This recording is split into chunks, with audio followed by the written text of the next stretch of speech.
Students, आज हम पढ़ेंगे एनालाइजिंग डीएनए के बारे में कि डीएनए का एनालिसिस किस तरह से किया जाता है। सबसे पहले अगर हम डिफाइन करें डीएनए को कि डीएनए क्या है, तो डीएनए कहा जाता है हेरिडिटी मटेरियल, यानी कि विरासती मादे को। जितने भी लिविंग ऑर्गेनिज्म हैं उनके अगर हम सेल की बात करें जो उनका बेसिक यूनिट है, तो उसके न्यूक्लियस के अंदर जो है ये डीएनए मौजूद होता है, यानी कि उनका हेरिडिटी मटीरियल मौजूद होता है। अब अगर हम डीएनए एनालिसिस की बात करें तो डीएनए एनालिसिस जो है इसके लिए और टर्मिनोलॉजीज भी इस्तेमाल की जाती है और उन्हें कहा जाता है डीएनए प्रोफाइलिंग या डीएनए फिंगरप्रिंटिंग। इसके अलावा इन्हें जो है वो डीएनए टेस्टिंग या डीएनए टाइपिंग भी कहा जाता है। और डीएनए टाइपिंग या डीएनए फिंगरप्रिंटिंग अगर हम इसकी बात करें कि ये क्या है, तो ये एक टेक्निक है और इसमें क्या कहा जाता है, किसी भी एक ऑर्गेनिज्म का, किसी भी एक इंडिविजुअल का जो उसका डीएनए है उसकी कैरेक्टरिस्टिक्स मालूम की जाती हैं। यहाँ पे ये जो हमारे सामने डायग्राम है, ये वो डायग्राम है जब हम फाइनल डीएनए किसी भी ऑर्गेनिज्म का एनालाइज कर लेते हैं तो हमारे सामने ये डायग्राम आती है। अब अगर हम बात करें कि ये जो टेक्निक है ये सबसे पहले डेवलप किसने की थी, तो ये सबसे पहले जो है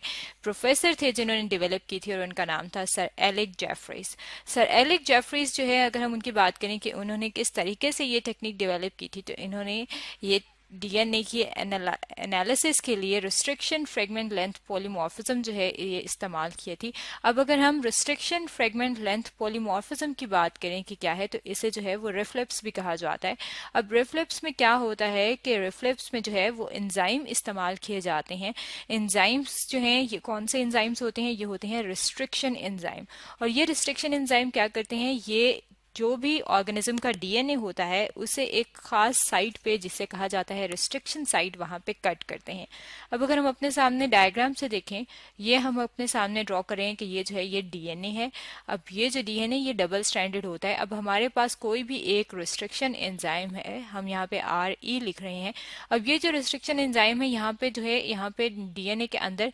यहाँ पे अगर हम बात करें तो न्यूक्लियोटाइड सीक्वेंस मौजूद होते हैं और हर रिस्ट्रिक्शन एंजाइम एक खास साइट पे जाके कट करता है और उस साइट को कहा जाता है कि ये उसकी रिस्ट्रिक्शन साइट है। अब हर ऑर्गेनिज्म के अंदर अगर हम बात करें तो उनके अंदर जो उनके एंजाइम्स, रिस्ट्रिक्शन एंजाइम्स के लिए जो रिस्ट्रिक्शन साइट्स होती हैं वो डिफरेंट होती हैं। और जब रिस्ट्रिक्शन साइट्स डिफरेंट होती हैं तो जब कोई भी डीएनए जो है, जब उस पर रिस्ट्रिक्शन एंजाइम्स जो हैं एक्ट करेंगे और उसे कट करेंगे तो इसके फ्रेगमेंट प्रोड्यूस हो जाएंगे। और जब इसके फ्रेगमेंट प्रोड्यूस होते हैं डीएनए के, तो वो फ्रेगमेंट जो है वो मुख्तलिफ लेंथ के होते हैं और हर ऑर्गेनिज्म के अंदर वो है वो जो डिफरेंट फ्रेगमेंट्स प्रोड्यूस होंगे वो मुख्तलिफ होंगे। इस बेस पे जो है हम ये पता कर सकते हैं कि कौन सा जो ऑर्गेनिज्म है उसका जो डीएनए है उसकी कैरेक्टरिस्टिक्स जो है वो किस किस्म की है। अब अगर हम बात करें कि ज्यादातर लिविंग ऑर्गेनिज्म जो है उसके मुख्तलिफ बॉडी पार्ट्स हैं और हर बॉडी पार्ट जो है अगर हम उसकी बात करें तो वो सेल से मिलकर बना हुआ है। तो जब कोई चीज जब हम लेते हैं किसी भी ऑर्गेनिज्म से, हम उसका कोई भी बॉडी पार्ट लेते हैं कि हम उसका डीएनए एनालाइज कर सकें, तो हम उसको क्या कहते हैं कि हमने ये इसका रेफरेंस सैंपल लिया है, यानी कि हम रेफरेंस सैंपल लेते हैं और उस पर काम करते हैं। और अगर हम बात करें कि वो रेफरेंस सैंपल जो है वो ज्यादातर मोस्ट कॉमनली कहाँ से लिया जाता है, तो सबसे जो मोस्ट कॉमन जगह है वो क्या है, वो है बकल स्वैप, यानी कि जो हमारी बकल कैविटी है, मुंह का जो एरिया है, जब हम माउथ ओपन करते हैं तो जो बकल कैविटी है हमारी, वहां से जो है वो सेल्स लिए जाते हैं, क्योंकि वहां पे भी सेल मौजूद होते हैं और वहां से जो सेल्स लिए जाते हैं उनका ज्यादा इजीली हम डीएनए एनालिसिस कर सकते हैं। इसके अलावा अगर हम बात करें तो इसके अलावा जो है ब्लड जो है वो भी इस्तेमाल किया जा सकता है, यानी कि ब्लड सैंपल भी इस्तेमाल किए जाते हैं। और सलाइवा जो है, जो वाटरी मटेरियल है हमारे माउथ के अंदर, हम उसको भी इस्तेमाल कर सकते हैं डीएनए के एनालिसिस के लिए। अब अगर हम बात करें कि ये जो डीएनए हमने जो सैंपल ले लिया है, जिसे हमने कहा है कि ये रेफरेंस सैंपल है, इस रेफरेंस सैंपल से किसी भी जो एक इंडिविजुअल है उसका डीएनए प्रोफाइल बनाया जाता है। और वो डीएनए प्रोफाइल जो है वो यहाँ पे ये जो हमें अपने सामने डायग्राम नजर आ रही है ये इस किस्म का होता है। अब डीएनए प्रोफाइल की अगर हम बात करें कि ये किस तरह से बनता है, तो अगर हम ह्यूमंस की बात करें, इंसानों की बात करें, तो इंसानों के अंदर जो डीएनए है उसमें सीक्वेंस मौजूद हैं और वो जो सीक्वेंस हैं एक खास तरतीब में लगे होते हैं। और ये सीक्वेंस अगर हम बात करें कि वो कौन से हैं, तो वो हैं A, T, C और G। अब ये ए टी सी जी जो है ये क्या है, ए जो है वो एडेनिन है, टी थायमिन है, सी साइटोसिन है और जी ग्वानिन है। और ये जो न्यूक्लियोटाइड्स हैं अगर हम इनकी बात करें तो ये डीएनए के अंदर एक खास तरतीब में मौजूद होते हैं। अब इनमें से जो अगर हम कंसिडर करें कि एक ऑर्गेनिज्म के अंदर जो ह्यूमन का डीएनए 100% ह्यूमन का डीएनए है, तो उसमें से 99.9% जो ह्यूमन डीएनए है वो तकरीबन हर इंसान के अंदर एक जैसा होता है।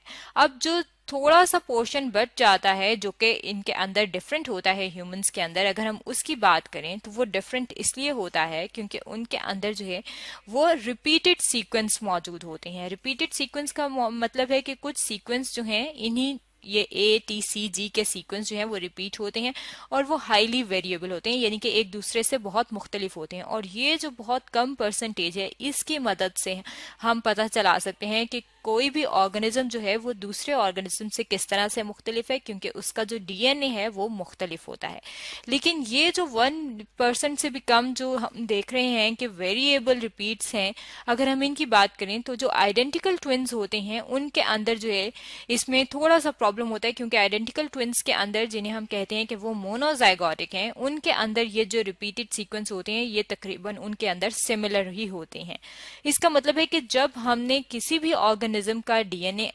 एनालिसिस करना होता है, एनालाइज करना होता है, तो हम उसके लिए कोई भी रेफरेंस सैंपल लेते हैं और उस रेफरेंस सैंपल जो है जो हम लेते हैं उसको हम रिस्ट्रिक्शन एंजाइम से कट करवाते हैं और कट करवा के वो जो टेक्निक है जिसके जरिए हम रिस्ट्रिक्शन एंजाइम लेते हैं, कट करते हैं, उसे कहा जाता है रिस्ट्रिक्शन फ्रेगमेंट लेंथ पॉलीमॉर्फिज्म, जिसे कहा जाता है रिफ्लिप्स। और रिफ्लिप्स के जरिए हम किसी भी ऑर्गेनिज्म का जो डीएनए है वो एनालाइज कर सकते हैं। तो स्टूडेंट्स आज हमने पढ़ा है एनालाइजिंग डीएनए के बारे में।